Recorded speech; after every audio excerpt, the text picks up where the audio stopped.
నమస్తే welcome to prime 9 come to the point. మనం ఈ రోజు కమ్ టు ద పాయింట్ లో మాట్లాడుకునే పాయింట్ ఏంటి అంటే వ్యక్తిగత జీవితాన్ని కులం గొడుగు కిందకి తీసుకురావడం ఎంతవరకు కరెక్ట్ అనేది మాట్లాడుకుందాం. అయితే ఈ రోజు మనం మాట్లాడుకునే ఈ కమ్ టు ద పాయింట్ కార్యక్రమంలో ఏ టాపిక్ గురించి అనేది నేను ఆల్రెడీ చెప్పాను కాబట్టి కందుకూరుకి సంబంధించిన ఇష్యూ గురించి మనం మాట్లాడుకుందాం. ఈ కందుకూరుకి సంబంధించిన విషయాల్లో చాలా మంది రకరకాలుగా మాట్లాడుకుంటున్నారు కదా. ఇప్పుడు ఆ రకరకాలుగా మాట్లాడుకున్న మాటల్ని బేస్ చేసుకొని నేను ఒక అనాలిసిస్ తో మీ ముందుకు వచ్చా. ఇది కనుక మీకు నచ్చితే తప్పకుండా లైక్ చేయండి. మంచి విషయం కనుక మీకు అనిపిస్తే మాత్రం తప్పకుండా షేర్ చేయండి. ఇక వీడియోలోకి వెళ్ళిపోదాం. ఏమిటి అంటే ఈ వ్యక్తిగత జీవితం అంటే కందుకూరులో జరిగింది ఏమిటయ్యా అంటే ఒక ఇద్దరు ప్రాణ స్నేహితుల మధ్య ఒక గొడవ అయితే జరిగింది. అది ఏ విధంగా అంటే వ్యక్తిగత కక్షలు కావచ్చు. చిన్నప్పటి నుంచి వాళ్ళు ఒకరి ఇంట్లో ఒకళ్ళు కూడా కలిసి భోజనం చేసిన వాళ్ళట.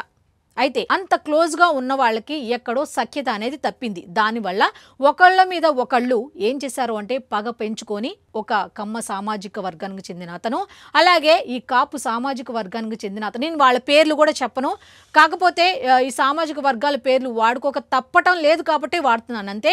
అయితే వీళ్ళిద్దరూ ఒకప్పుడు ప్రాణ స్నేహితులే కదా. ఇప్పుడు వాళ్ళకి చిన్న విభేదం వచ్చేసరికి అది చిలికి చిలికి గాలివానగా మారి ఆ విధంగా మారేసరికి ఈ ఒక సామాజిక వర్గానికి చెందిన అతను ఇంకొక సామాజిక వర్గానికి చెందిన అతన్ని హత్య చేశారు. అది తప్పకుండా మనం ఖండించి తీరాల్సిందే. ఎందుకంటే ఇక్కడ ఎవరిని ఎవరు ప్రోత్సహించట్లేదు, ఎవరిని ఎవరు తక్కువ చేయట్లా. ఇప్పుడు కాపుల్లో అందరూ చెడ్డవాళ్ళ అంటే అందరూ చెడ్డవాళ్ళు ఉండరు, అందులో మంచి వాళ్ళు కూడా ఉంటారు. ఇప్పుడు కమ్మల్లో అందరూ చెడ్డవాళ్లే ఉంటారంటే అందులో కూడా అందరూ చెడ్డవాళ్ళు ఉండరు, మంచి వాళ్ళు కూడా ఉంటారు. అందరూ మంచి అని చెప్పలేం, అందరూ చెడు అని చెప్పలేం. మరి ఒకరు చేసిన తప్పుకి సామాజిక వర్గాన్ని మొత్తాన్ని అనడం ఎంతవరకు కరెక్ట్ అనేది చాలా మంది మాట్లాడుకుంటున్న మాట. ఇంకో విషయం, ఇది వ్యక్తిగత విషయం అని అందరికీ తెలిసిందే. తెలిసినా కూడా ఆజ్యం ఎందుకు పోస్తున్నారు? ఇది కరెక్ట్ కాదు కదా. మనం టెక్నాలజీ పరంగా ఎంత ఎత్తుకు ఎదిగాము, ఏ విధంగా ఇతర దేశాలకి అలాగే ఇతర రాష్ట్రాలకు కూడా ఆంధ్రప్రదేశ్ కొన్ని రకాల విషయాల్లో ఆదర్శప్రాయంగా ఉంటుంది. మరి ఇంకా ఈ ఆంధ్రప్రదేశ్లో కులాల గొడవ ఏమిటి, ఈ కులాల కుంపటి ఏమిటి అనేది చాలా మంది మాట్లాడుకుంటున్న మాట. ఇది వ్యక్తిగత విషయాన్ని కులాల ముందుకి ఎందుకు తీసుకొస్తారు, ఈ కులాల కిందకి ఎందుకు తీసుకొస్తారో అనే చాలా మంది అనుకుంటున్న మాట. అయితే ఇప్పుడు మనం మాట్లాడుకునే ఒకే ఒక పాయింట్ ఏమిటో తెలుసా? ఇప్పుడు అందరూ ఏం చేస్తున్నారు తెలుసా? పరామర్శించడానికి వెళ్తున్నారు. కరెక్ట్, పరామర్శించాలి కూడా. బాధిత కుటుంబం దగ్గరికి వెళ్ళాలి, ఏం జరిగిందో కనుక్కోవాలి. వాళ్ళకి మనం గనక సహాయ సహకారాలు అందించగలిగితే అందించాలి. ఇందులో ఎవ్వరు తప్పు పట్టరు, వెళ్లాల్సిందే, పరామర్శించాల్సిందే.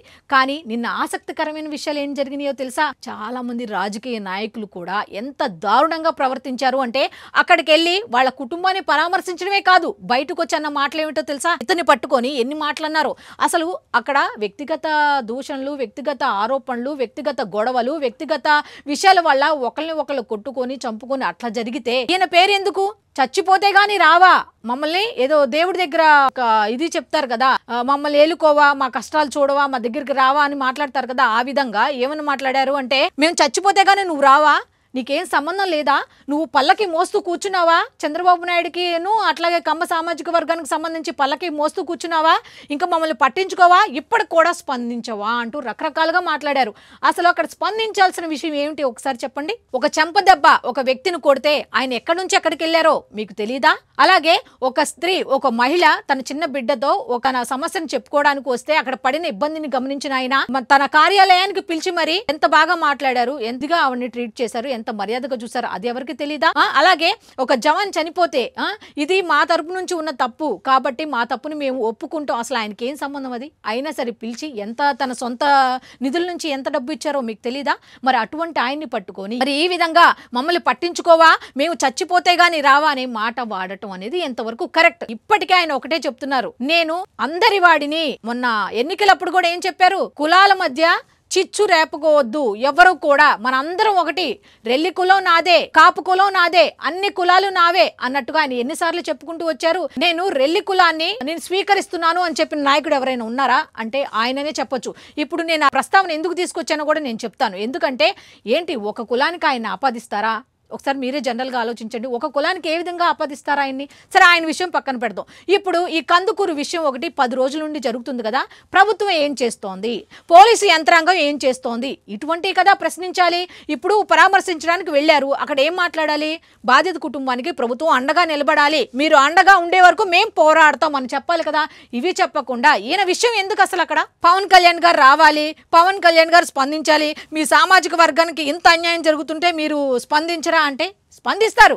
ఎస్, స్పందిస్తారు. ఎప్పుడు స్పందిస్తారు అంటే, నిజంగా ఇక్కడ ఈ కేసుకు సంబంధించి పోలీసులు దర్యాప్తు చేస్తున్నారు, నిజ నిజాలు తెలుసుకుంటారు, ఒక నివేదిక అనేది ఇస్తారు. దాని ప్రకారం ఆ కేసు గనక నీరు గారిపోతే, పక్కదోవ గనక పట్టించాలని ఎవరైనా చూస్తే, ఒకవేళ మీరు అనుకున్నట్టు అదే సామాజిక వర్గానికి చెందిన వాళ్ళు ఎవరైనా దీంట్లో ఇన్వాల్వ్ అయ్యి ఈ కేసును గనక పక్కదారి పట్టించాలని చూస్తే ఎస్, తప్పకుండా వస్తారు అని చాలా మంది చెప్పుకుంటున్న మాట.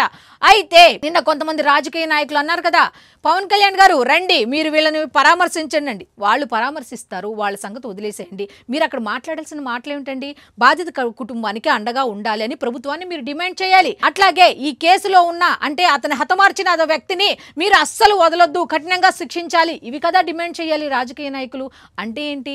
అక్కడ కులాల మధ్య చిచ్చు పెట్టే అంశాన్ని మీరు భుజాన వేసుకుంటున్నారా? ఎంతవరకు కరెక్ట్ ఇది? ఈ విషయాన్ని రాజకీయంగా వాడుకోవటం అనేది ఎంతవరకు కరెక్ట్ అని చాలా మంది చెప్పుకుంటున్న మాట. ఇది ఒక్కళ్ళు కాదు, చాలా మంది మాట్లాడుకుంటున్న మాట. ఇప్పుడు ఆంధ్రప్రదేశ్లో వాళ్ళు ఏ విధంగా వెళ్తున్నారంటే, సంక్షేమం, అభివృద్ధి అనేది 2 కళ్ళుగా చూసుకుంటూ వెళ్తున్నారు. మరి ఆల్రెడీ అంతకుముందు పవన్ కళ్యాణ్ గారు చెప్పారు, నిన్న చంద్రబాబు నాయుడు గారు కూడా చెప్పారు. ఏమని? కులాల మధ్య కుంపటి రేపే ప్రయత్నంలో చాలా మంది ఉన్నారు. నేనైతే ఎవరు ఏంటి అనేది నేనైతే చెప్పను, కానీ వాళ్ళు చెప్పడం కూడా చాలా మంది ఉన్నారు. మీరు దయచేసి సంయమనం పాటించండి, బాధిత కుటుంబానికి ఖచ్చితంగా మేము ఆదుకుంటాము అని చంద్రబాబు నాయుడు గారు చెప్పడం జరిగింది. అలాగే మంత్రి నారాయణ, అనిత గారు వీళ్ళందరూ కూడా వెళ్ళడం జరిగింది. ఇవన్నీ పక్కన పెడితే ప్రభుత్వ తప్పిదం ఏంటి అంటే, చిన్న ఇష్యూగా ఉన్నప్పుడు పట్టించుకోండి. చాలా మంది చెప్తున్న మాట అది. చిన్న ఇష్యూ అయినప్పుడు పట్టించుకోండి. పోలీసులు ఇంతవరకు వచ్చే వరకు పోలీసులు ఏం చేస్తున్నారు, ప్రభుత్వం ఏం చేస్తుంది? ఇంత పెద్ద ఇష్యూ అయిపోయిన తర్వాత ఇప్పుడు వెళ్ళి మీరు పరామర్శించిన ఉపయోగం ఉంటుందా? ఉండదు కదా. ఇప్పుడు ఏమిటి? కులాల మధ్య ఆల్రెడీ ఇప్పుడు చిచ్చు అనేది రేపేశారు, రేగుతోంది. దీన్ని చల్లార్చే బాధ్యత ఎవరిదయ్యా అంటే ఈయనదా, లేకపోతే చంద్రబాబు నాయుడు గారిదా, ఎవరిది అనేది చాలా మంది చెప్పుకుంటున్న మాట. ఇప్పుడు ఈయన వస్తారు, ఏమొచ్చి చెప్తారు చెప్పండి? ఏం మాట్లాడతారు? ఇది వ్యక్తిగత సమస్య అని చెప్పాలా? ఆయన వ్యక్తిగత సమస్య అని చెప్తేనేమో ఏం చెప్తారు? కాపులు సపోర్ట్ లేరు అని చెప్తారు. ఇది లేదు లేదు ఏం మాట్లాడకుండా ఇప్పుడున్నట్టు సైలెంట్ గా ఉంటే ఏం చెప్తారు? చంద్రబాబు నాయుడు గారికి సంబంధించి, కమ్మ సామాజిక వర్గానికి సంబంధించి పల్లకి మోస్తున్నారు అంటారు. ఎటు తిరిగినా కూడా ఆక్షేపించి ఈ ఆరోపణలు చేసే కత్తికి 2 వైపులా పదినే. ఇప్పుడు ఆయన ఏ విధంగా స్పందిస్తారు ఏంటి అనేది, ఈ రోజు దీపావళి శుభాకాంక్షల్లో ఆయన ఒక మాట అన్నారు, మీరు చాలా జాగ్రత్త, రాక్షసుల్లాంటి వాళ్ళు కొంతమంది వస్తున్నారు మన జీవితాల్లోకి, అటువంటి వారిని మనం తిప్పి కొట్టాలి అట్టుగా దీపావళి శుభాకాంక్షల్లో ఆయన చెప్పకనే చెప్పారు ఒక మాట. ఏమిటి అంటే, మీరందరూ సంయమనం పాటించండి, మనందరం ఒకటి, వాళ్ళ మాటలు మీరు పట్టించుకోవద్దు అంటూ ఒక మాట చెప్పారు. సో ఇది ఈనాటి కమ్ టు ద పాయింట్. ఇంకో విషయం ఏంటి అంటే, ఈ కమ్ టు ద పాయింట్ మనం మాట్లాడుకునే ముందు నేను ఆల్రెడీ చెప్పాను కదా, ఈయన అందరివాడు అందరి బంధువయ అని ఎందుకు అంటున్నారు అంటే, రకరకాలుగా ఇప్పుడు మొన్న గిరిజన ప్రాంతాలకు వెళ్ళి రోడ్లు వేయించే ఇది ఎవరు చేశారు? ఉప్పాడలో ఇప్పుడు అక్కడ ఇబ్బంది పడుతుంటే వాళ్ళ సమస్యలను కేంద్రం దృష్టికి ఎందుకు తీసుకువెళ్లాల్సిన అవసరం ఏముంది? అది ఉప్పాడనా, లేకపోతే ఆయన పిఠాపురంలో గెలిచారనా, లేకపోతే పార్వతీపురానికి వెళ్ళారు కదా, అక్కడ గిరిజన ప్రాంతాల్లో రోడ్లు వేయించారు కదా. మరి ఆ విధంగా చూసుకుంటే మరి ఈయన కొందరికే సొంతమా, అందరివాడు కాదా? మీరు ఒకసారి చెప్పండి, ఆయన అందరివాడా? ఆయన అందరివాడు అయినప్పుడు మీరెందుకు ఆయన్ని కొందరివాడి కింద చిత్రీకరిస్తున్నారు అని చాలా మంది చెప్పుకుంటున్న మాట. సో ఇప్పటికైనా మనం టెక్నాలజీ పరంగా మన ఆంధ్రప్రదేశ్లో యువత ఎంతో తెలివిగల వాళ్ళని చాలా మంది చెప్పుకుంటున్న మాట. మరి ఇటువంటి యువతను ఈ కులాల మధ్యకి లాగటం ఎంతవరకు కరెక్ట్? ఈ వ్యక్తిగత విషయాలను ఇలా రాజకీయంగా వాడుకోవటం, అలాగే ఈ కులాల మధ్య చిచ్చు పెట్టే విధంగా వాడుకోవటం అనేది ఎంతవరకు కరెక్ట్ అనేది ఈ రోజు మన అనాలిసిస్లో పాయింట్ అన్నమాట. సో ఇది ఈనాటి అనాలిసిస్. మళ్ళీ రేపటి అనాలిసిస్లో కలుద్దాం. అంతవరకు సెలవు, నమస్కారం.